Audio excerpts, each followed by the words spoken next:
I can just add, in the early childhood arena, very often when students leave, especially if it seems like it's going to be a short amount of time, there's some kind of family crisis, they have to go to Indiana for a few months, they go to Iowa for a few months, so the students don't enroll. Like, so they just have a few months off from school, so that's time lost right there.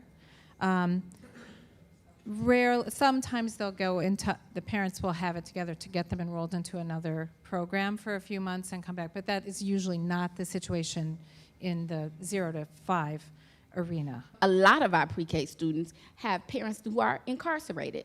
So some of the SEL needs are so great because many of them, what we notice, don't have a mother or a father. They're living with relatives, and oftentimes it's more than one relative. I've had a family that I've been with since I've started there. They are near and dear to my heart, and I've done probably 50 home visits. And unfortunately, because of circumstances in the home, they lost their housing. And so over the course of the last 3 to 6 months, they've been in more shelters than I can keep up with. But because they've been at the school so long, and the only stability that that family has had up to this point has been the school, they're choosing not to transfer. Yet, coming from a homeless shelter right now that they're in Austin, for example, that trek every morning is almost insurmountable.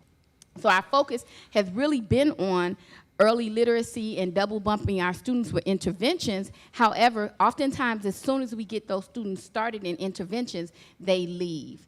And we found out that trying to keep them there has been difficult as well, and usually has been a failure, because when the parents go away to that different shelter, even if they get bus passes to come back, oftentimes they're very, very late and they miss the entire reading block. While all these challenges of churn, meaning they're going elsewhere, there's also the challenge of those families that we have kept for so long and our investment in them, and then you have to take the attendance hits, right? Because I don't want to see that family go.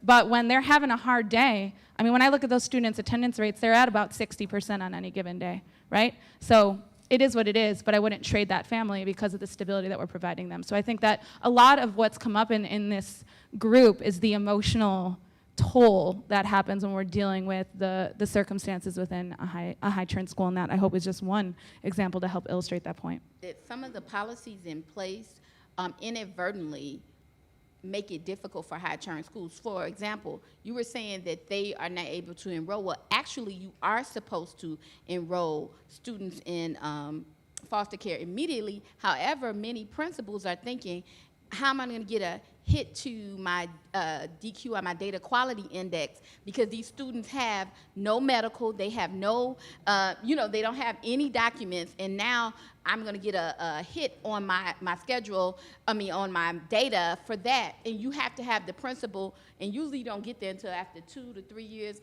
You realize, okay, this is a mission. I have to think beyond this. I'm going to take these kids. And for a lot of us, we actually had to tell my staff, our staffs, here, look, we're just going to do what we need to do for our community. We're going to take these kids, and we just got to forget how it's going to hurt us on these indexes, and just take these kids because they're vulnerable. A lot of schools know that if you tell a parent, you can't come here today, they won't come. They don't know. In more affluent settings, they'll say, you can't tell me I can't come here today, because they'll know. But for many of our parents, they don't have that advocacy to know that you can't do that. But again, I don't blame the school leaders. It's because the policies in place work against students and schools in high-churn settings. And then having to spread the good news to people that I worked with, because again, I'm the attendance clerk. I'm checking to make sure kids have turned in notices and that they're alerting us to their absences, but now I've got to be educated on immigration issues, or I've got to be informed about McKinney-Vento and just what that means.